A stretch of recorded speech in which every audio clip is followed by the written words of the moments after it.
That is why, also, starting with our administration, we gave TPS, temporary protected status, to Haitian migrants, 55,000. And then more recently, we extended temporary protected status to over 100,000.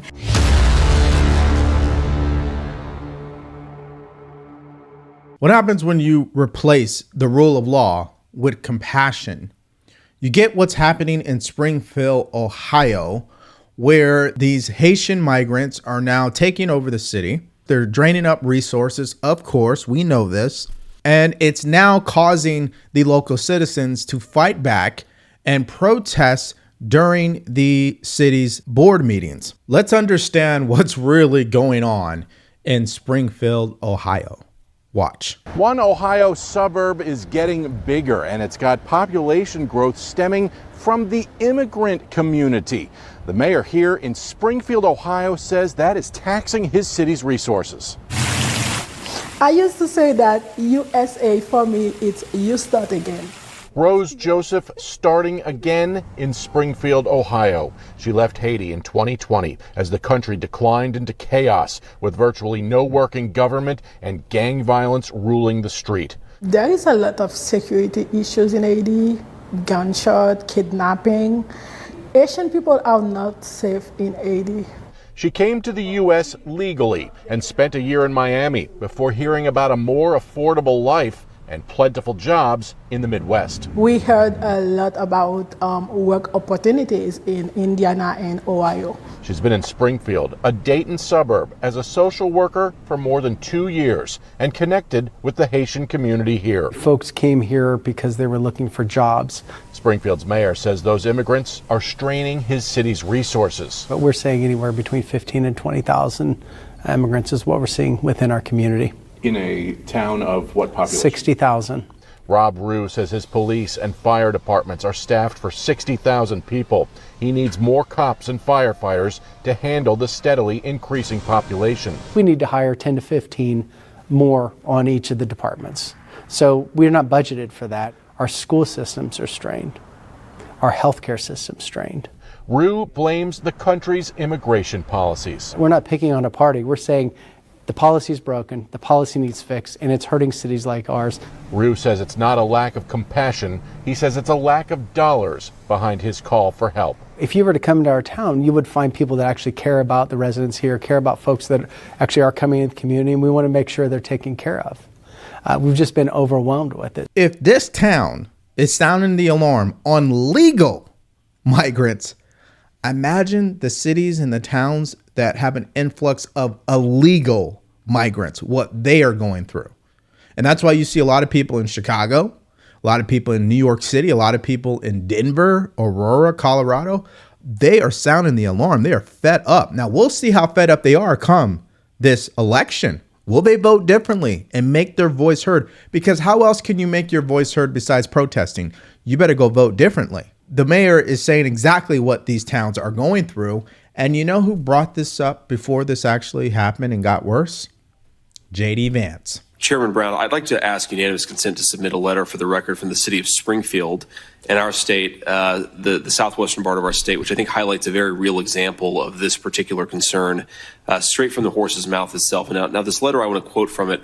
Springfield has seen a surge in population through immigration that has significantly impacted our ability as a community to produce enough housing opportunities for all. Springfield's Haitian population has increased 15 to 20,000 over the last 4 years in a community of under 60,000 previous residents, putting a significant strain on our resources and ability to provide ample housing for all of our residents. And end quote there. And Mike, no objection. So thank you. In my conversations with folks in Springfield, it's not just housing. They're trying to build 5,000 new housing units, which is a very Herculean task in a town of about 55,000 people. But it's also hospital services, it's school services, there are a whole host of ways in which this immigration problem, I think, is having very real human consequences. Yeah, so J.D. Vance touches on something that I relate to so much when we're talking about immigration. Let's put the compassion to the side. We know people want to come here, and that's great. But cause and effect is a real thing. Meaning, how much does it cost for one illegal immigrant to live in a town, right? How much is it going to cost that town, right? It's not just housing. It's not just benefits. Every single thing that is needed to operate a society in this country the right way costs money. And when you obviously pour on more people than what the system can support, you run into issues. And we have new information. In a deadly Clark County school bus crash, we now know the name of the little boy who died. Aiden Clark's obituary describes him as a truly unique, caring, and inquisitive soul. Aiden loved board games and sports. He was 11 years old. And the man trooper said caused the crash was in court this morning, as were we. Investigators said Hermanio Joseph crossed the center line, hit the bus, and caused it to flip. 52 elementary students were on board. More than 24 got hurt. And at last check, 2 kids are still in the hospital. Hermanio Joseph walked into a Clark County courtroom Thursday for a bond hearing on his aggravated vehicular homicide charge. The court had to recruit a local healthcare worker to interpret in Creole after learning Joseph could not understand English or Spanish. The judge told Joseph a conviction could result in 6 to 12 months behind bars. The prosecution then asked for a $100,000 bond. They believe Joseph could be a flight risk because of few ties to the community, an invalid Mexico driver's license troopers found on him, and the fact prosecutors learned he has a Haitian immigration registration in Florida. Now, I don't know why that's so hard to understand or accept, but the Democrats, they're more convinced on, well, screw that. We'll figure that out later. We'll just throw money at that. Just let them all in. That's craziness. And that's how I feel about it. But also the people who live in Springfield, that's how they feel about it too. Here's what they had to say. I live at 426 Northwestern Avenue. Miss Skinner, who I'm not trying to put on the spot, is my neighbor. Just talk to me, ma'am. Thank you so much. And I'm done with what I'm seeing. It is so unsafe in my neighborhood anymore. I have the homeless that were trying to camp out, and I have made concessions with them, and I try to help them the best I can to keep them from trying to squat on my property. But it is so unsafe. I have men that cannot speak English in my front yard screaming at me, throwing mattresses in my front yard, throwing trash in my front yard, and I can't. Look at me, I weigh 95 pounds. I couldn't defend myself if I had to. My husband is elderly, and last night, after living in this home for 45 years, he said, Noelle, guess what? It's time to pack up and move. He said, we can't do this anymore. He said, it's killing both of us mentally. I don't understand what you expect of us as citizens. I mean, I understand they're here under temporary protected status, and you're protecting them, and I understand that our city services are overwhelmed and understaffed, but who's protecting us? If we're protecting them, who's protecting me? I want out of this town. I am sorry. Please give me a reason to stay. No, they don't have a reason for you to stay, and they can't provide one because the damage has been done. I mean, guys, this is common sense. I mean, that's why I keep saying this election is different than 2020.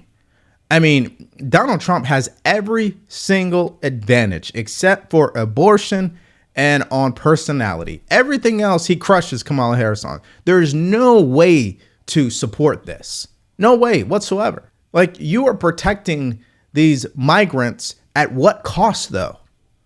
Obviously, there's a financial cost. Let's say I give that to you because we're just going to keep printing money as a country. Fine. But what about the safety of the people who've lived there their entire lives? What about that? What about the crime that happens that, one, either is not reported because there's plenty of crime where that happens, or two, the crime that is reported, but they let the person go because the laws that these illegal migrants are subjected to are different for them versus us. Good evening, everybody. My name is Lisa Hayes, and I am a resident of Springfield, Ohio, and I'm also a registered voter. Okay. I'm a mother, I'm a grandmother, and I'm a great-grandmother. I have family here in this town. You know, it's the first time I've ever spoke at the commission meeting, and I'm going to try to make it a good talk with you. Okay, I would like to know how many of you sitting up there tonight go into the grocery stores here in the city, Walmart, here in the city, to do your shopping. I'm going to tell you, 64 years old, and I don't know what kind of label you can put on this, but I'm taking my cart down the grocery aisle, and I have 3 immigrants strapped across the aisle. Seen me coming, would not budge, wouldn't even, and I said, excuse me. Maybe they didn't understand what I was saying. but I'm sure they understood that I was trying to get through that aisle. So I have no recourse now but to bust through it. I'm not afraid to do so. You know, I would like to see them have some common respect, some common decency. Do not try to bully your way through Springfield, Ohio. It's not going to work out well. Yeah, I don't believe it will work out well at all. I have a 20-year-old granddaughter who works 2 jobs, pays city tax. I have a 23-year-old grandson who also pays city tax and federal and state and all the other stuff. She works 2 jobs. She's pregnant. It took us 4 months to get Medicaid for that young lady, and she couldn't have any of her tests done. I had to come up with $150 for her very first doctor's appointment. It's $150. Then I'm told that when she does get the Medicaid, they'll back it up. Are they going to give me my $150 back? I doubt it. I doubt it. Yeah, I mean, when you watch this stuff, it obviously is going to make you angry because, you know, where's the breaking point, right? There has to be one. There's got to be a line that, you know, all right, we're at the limit here. We need to stop what we're doing. We need to dial it back. You know what I believe America's problem is we have a habit of overcorrecting, right? So Donald Trump as the president shut down the border completely, right? And Joe Biden and Kamala Harris came into office and they overcorrected and they just opened the border without 0 restrictions. That's crazy.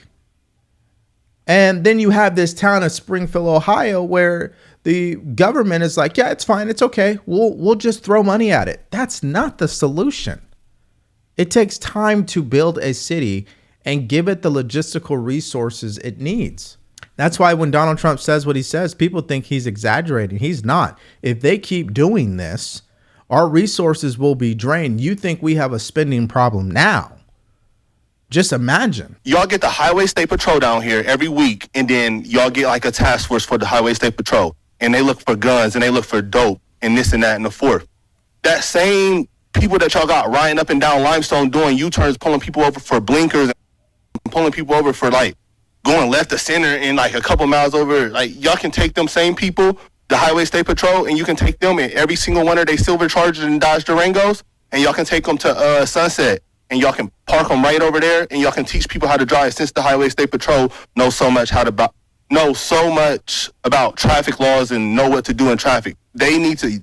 Y'all pay them. They can go over there and teach these Haitians how to drive because it's getting bro. I'm getting thousands of views on these, and it's going to get bigger, and it's only going to get worse. And y'all sitting up there in these chairs, all y'all need to get out here and do something. Y'all making hundreds of thousands of dollars. Y'all need to put on a t-shirt and some Crocs, and then y'all need to come out here in these streets, and y'all need to go out here and I'm out here before the police is. Like, y'all need to do something, bro. Y'all really got to stand on business. Y'all getting paid all this money just to wear a suit and sit in a chair. I think it's crazy, bro. It's absolutely crazy. I mean, that's the thing why common sense is so uncommon today, right? Common sense would be, hey, let's at least do half of what our citizens are complaining about. You know, let's at least try to look like we are doing our jobs, right? I honestly believe these people, it's just a conflict of interest. I think they get into these positions and politically they don't want to make any crazy moves because I don't think they have the spine to truly do right by Americans. I don't think just going on the news and complaining is enough. You're the mayor of the city. What are you doing? You know, do something, right? I mean, think about it. If I was the mayor of the city, I would probably call Donald Trump right now and I would blow this up. I just don't see what other option there is because the federal government is not paying attention. They can care less. This is happening across our country. To anyone who's watching this video and you don't support Trump or you're still undecided, which I can't imagine that there's a lot of people out there that's like that. But if that is you, I want you to listen to this clip from Joe Rogan. Watch. What they're doing is, this is pretty wild because there's a radio station in San Diego that is a Mexican radio station. This guy was on the Mexican radio station, is explaining how we do it. He's like, he's gone back 4 times that month. So every time he crosses over, he gets $2,000. He's gaming it. So he's gaming. He made $8,000 in a month from the federal government. And where does this start? It starts at the very top. The ideology and the culture and the policies that the current administration want to push. And Kamala Harris is right there at the top on record supporting this.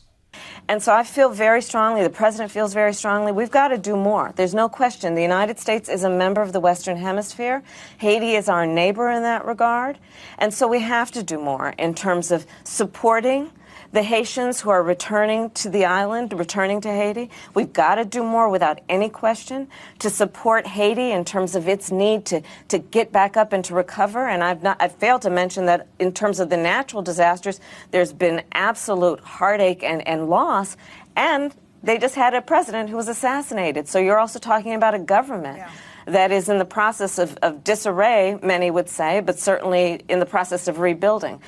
The United States has to help, and we have to do more, and our administration feels strongly about that. But that is why, also, starting with our administration, we gave TPS, temporary protected status, to Haitian migrants, 55,000.